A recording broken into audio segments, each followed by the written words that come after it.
Welcome to the She Heals the World talk show with Dr. S, the place to hear stories of heart-driven women creatively living free.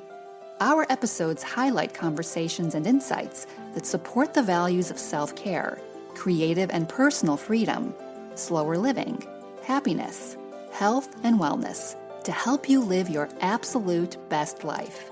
To be a part of the movement and join the conversation, step inside our free Facebook group, She Heals the World, and say hello. It brings me great joy to bring you our next episode.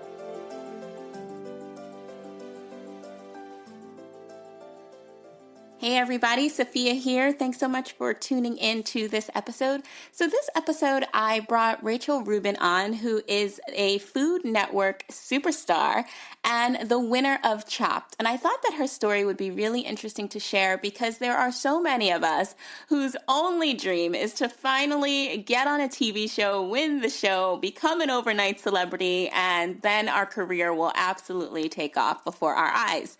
And so Rachel shares what it was like to be on a TV show, to be seen, to be known, and then to have that quick rise to stardom and what she's done afterwards to keep her career going. And so I think this will be a very inspirational episode, whether you are in the wellness community, the food community, the personal branding community. I think you'll find some help and some advice as you hear from Rachel today. Thanks for joining. We're going to get ready to jump in.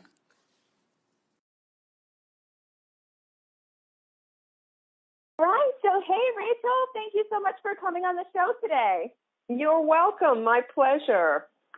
Yeah, totally. So we were talking a little bit before the show, and I was saying that I really wanted to talk a little bit about some of the work that you're doing at Rutgers. I'm somewhat of a Jersey girl at heart, even though I spent my life between New York and New Jersey. I did go to grad school at Rutgers, and the first thing that I read about you, other than your amazing history with Chopped and your restaurant, is that you started this movement at Rutgers as it relates to food as a chef. Can you start us off with just talking a little bit about that, and then I'd love to dive into your story.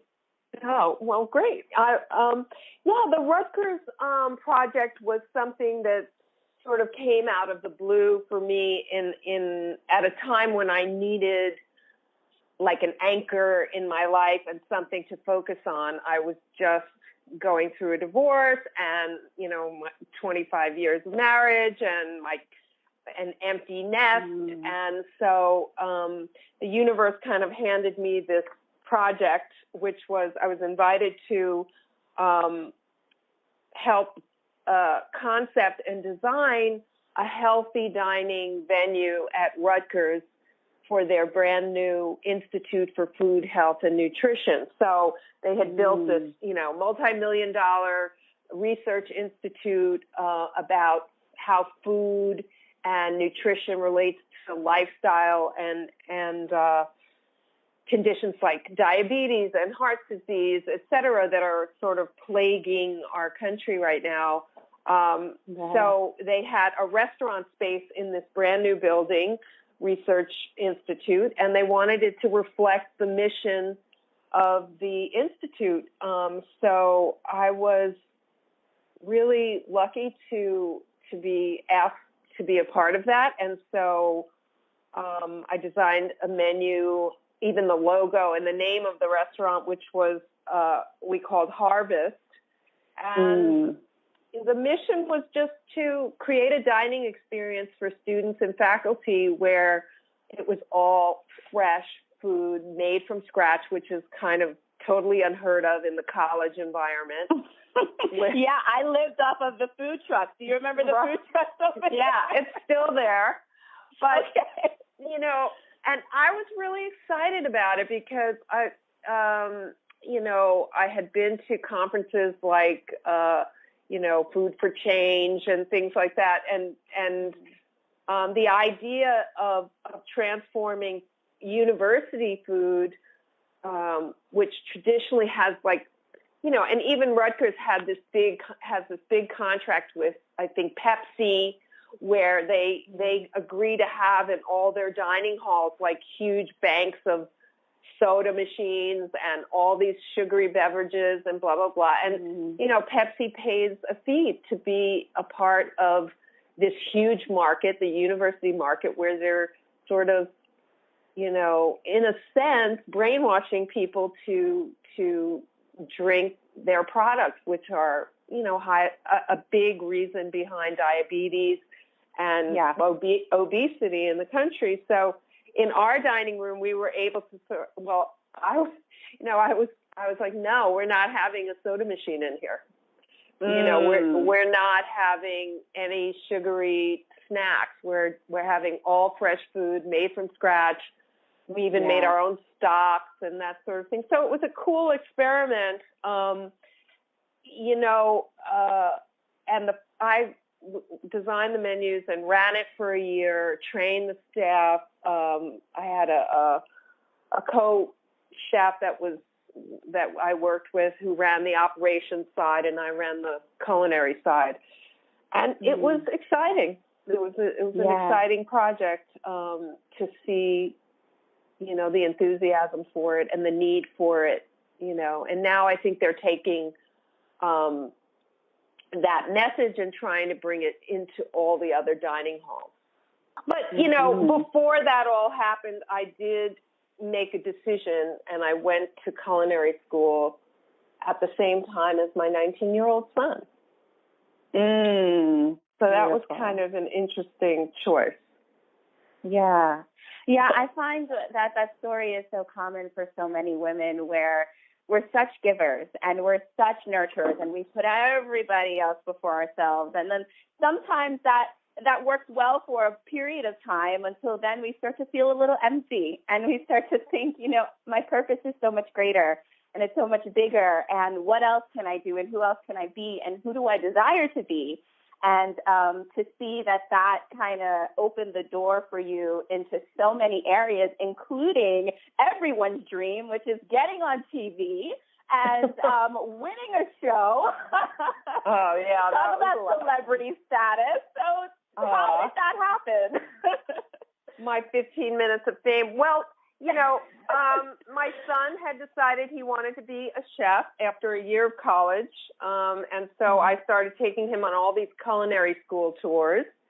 And every tour I would just end up weeping, because I thought, this is something I've been passionate about my whole life. It's been a through line in my life. I was always love to entertain and cook and do these cooking projects and watch cooking shows with my son. And so I decided, when I packed him off to culinary school, that I would go to culinary school too.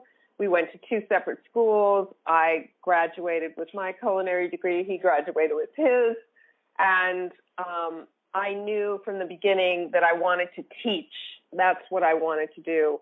And so I thought, well, what's the best way to sort of get myself out there and get a little street cred, as a cook. And I've always loved game shows. When I was a struggling actress and living in LA, I would go on game shows.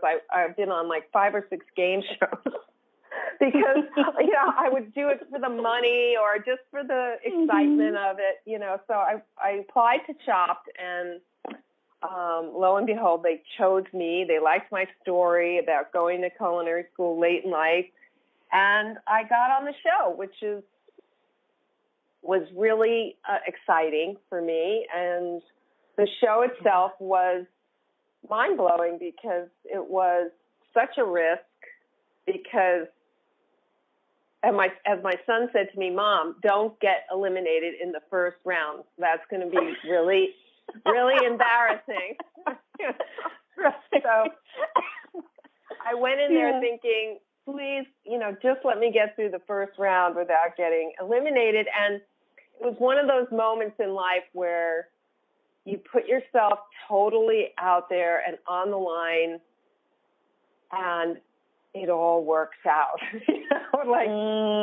It's one of those golden moments in life where you can feel your skill and your courage and your determination and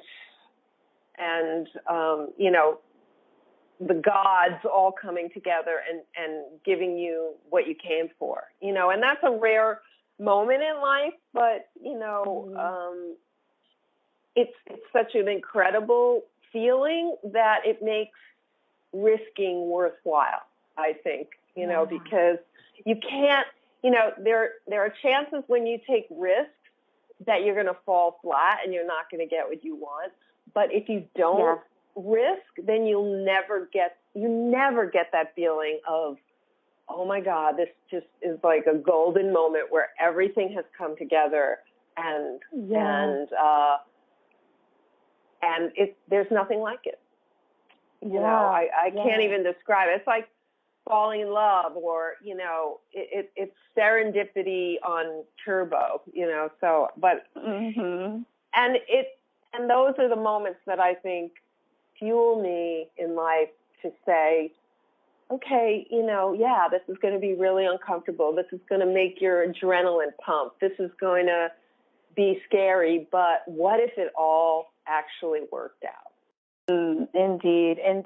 I always say that, like, these experiences that we have that are so magnificent, they serve as our greatest teachers. And I'm just wondering, after being on the show and having millions of people watch you and fighting through fear and even having the courage to submit your profile for consideration for the show, what has that publicity taught you? What has being on that show kind of left you with? That's a good question. I don't know. I mean, it did sort of launch my ability to become a public speaker.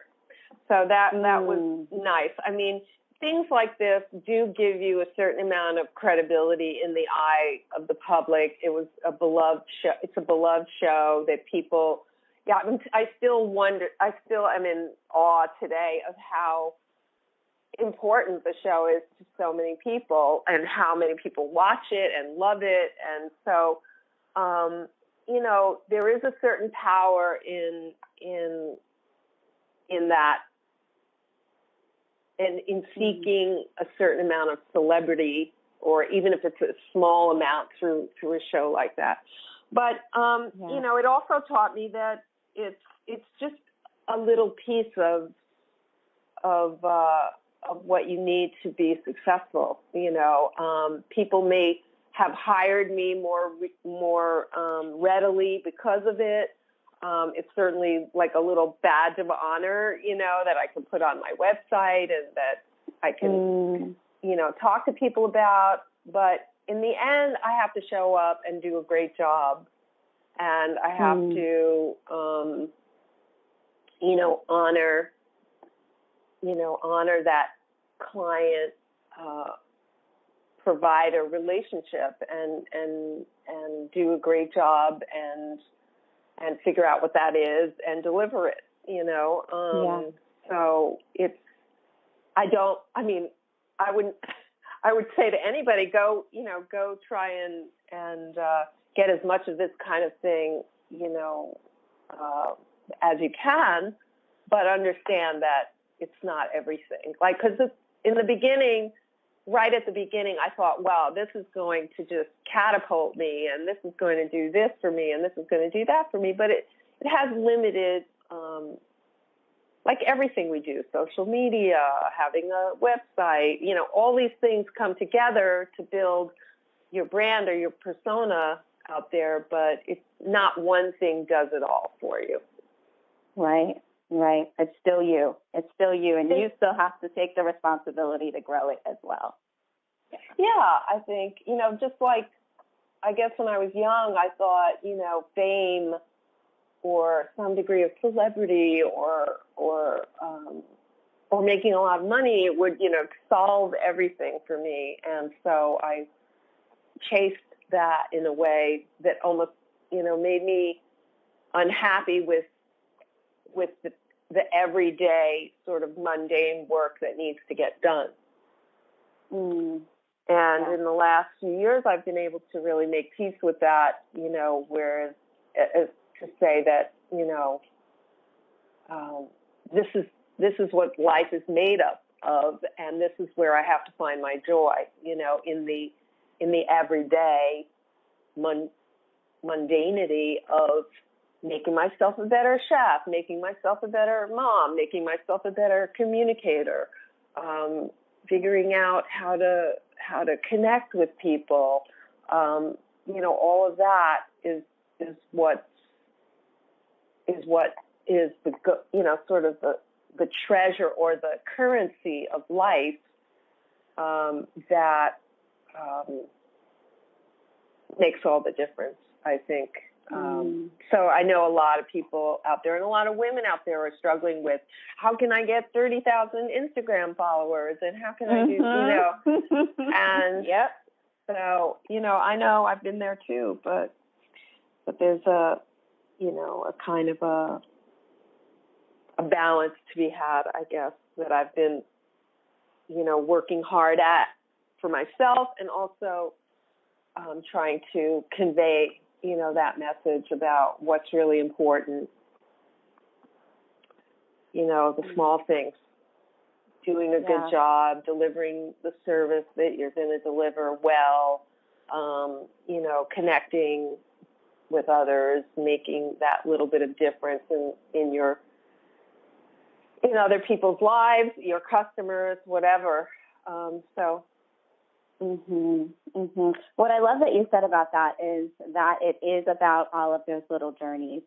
And, it goes back to that famous quote that, it's not about the destination, enjoy the process, it's about the journey. And it's so true, because when you get to the destination, right, when you get on the TV show, when you win the TV show, when you get to LA and you become an actress, or you have the blog and you have the 1 million followers, and when you get there, it's like, pretend the destination changes. And so you want something else, and you want something deeper. You make the money and you now want a deeper experience. And so if all along the way you just enjoy those little steps, things would just be so much more meaningful. So thank you for reminding us of that. Yeah, I mean, I live in New York City, and I live, near Columbus Circle, which is near the CNN, right near the CNN headquarters. And a couple of weeks ago, I was walking past there, and I saw Anthony Bourdain, sitting on the steps of the building where CNN is, and I guess he was waiting for a cab or something. I don't know, but I saw him, and I thought, I should go say hi, chef, to him or whatever. And someone kind of cut me off and ran up to him and was asked for a picture, and then the moment was gone, And then three days later, he was gone. He took his life, and that has I can't tell you how much that has rocked me. It was as if I knew him personally, and so many of us felt that way about him. But it was just a moment of wow. Here's a person that truly almost had everything that I think I could ever want. And yet he was in a hotel room, filled with despair enough to take his life. So it's just his parting lesson, to us all. And he taught us so much, but his parting lesson to us was really like, to sort of examine, what it is we think we want, and whether or not that's going to be, that has the potential to really make us happy. So it goes beyond that, What really matters. Yeah. Yeah, exactly. Totally. I know. I feel like it's all cliche, everybody knows that, and people say it in so many different ways, but, we don't really live it. Yeah, or it's becoming more real to me the older I get. Yeah. Yeah. Wow. So I would be remiss if I did not ask you to share a recipe with us. Do you have one?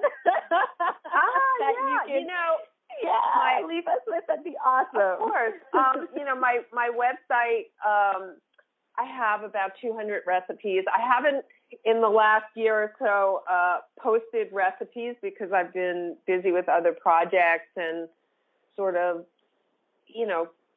but I do have about 200 recipes on my website. And one that is kind of a favorite of clients over the years and students and just in general is this roasted balsamic tomatoes that is so simple, but I get emails about it all the time. Chef Rachel, I keep making your tomatoes, even though I took a class with you 5 years ago. So it's really simple. You take grape tomatoes, and it's on my website, but you take grape or cherry tomatoes, throw them in a roasting pan, generously douse them with olive oil, and then maybe 3-4 tablespoons of balsamic vinegar, some fresh rosemary, some fresh thyme. You don't even have to take the rosemary or thyme off the stems, just,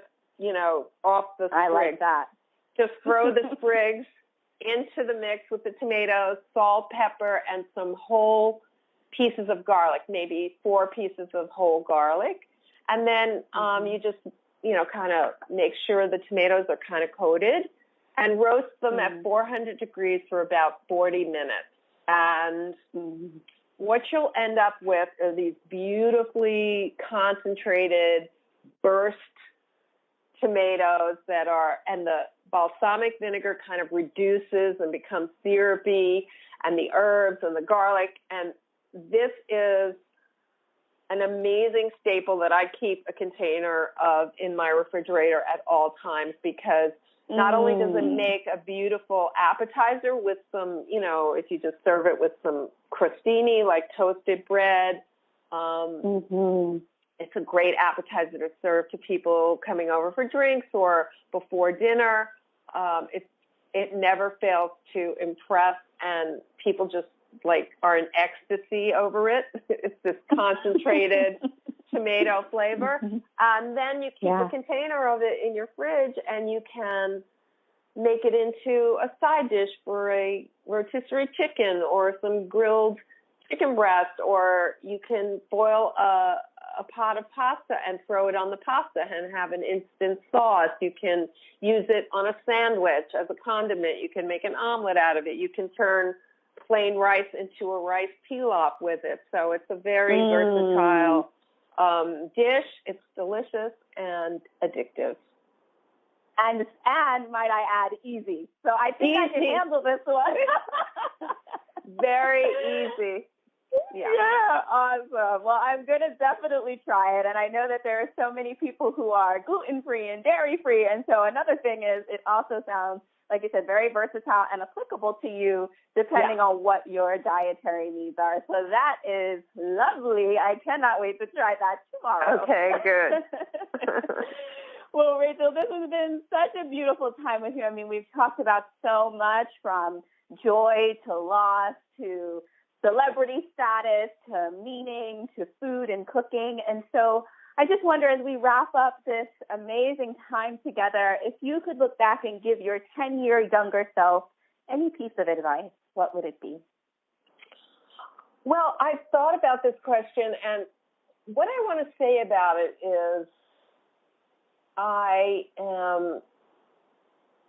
that I don't want to answer it because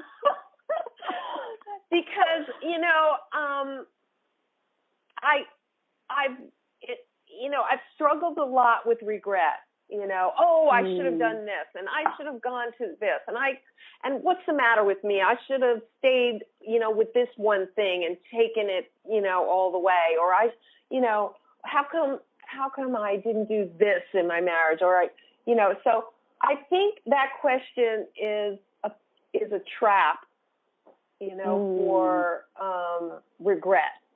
So what I want to say is, what I would tell my 20-year-old self or 30-year-old self or 40-year-old self is everything, there's no mistakes. There are times like Chopped where everything came together and, I pat myself on the back for being so amazing. But then there are times when things don't go exactly as I planned, but I've it all contributed to making me who I am now, and living this life where I'm teaching, and I'm leading culinary tours in Europe, and I'm, doing these wonderful workshops about reinvention and affecting people's lives. Like, all this stuff that I'm doing came about as a result of all the winding paths that I took, and the things that didn't work out, and the ways in which I've had to struggle and overcome and rise from the ashes. So there's no mistakes, is what I would tell my 20-year-old self, and just live and follow your heart, and be as authentic and true to yourself as you can be, and don't be so attached to one particular outcome, because sometimes where you actually end up is the best thing for you and your soul.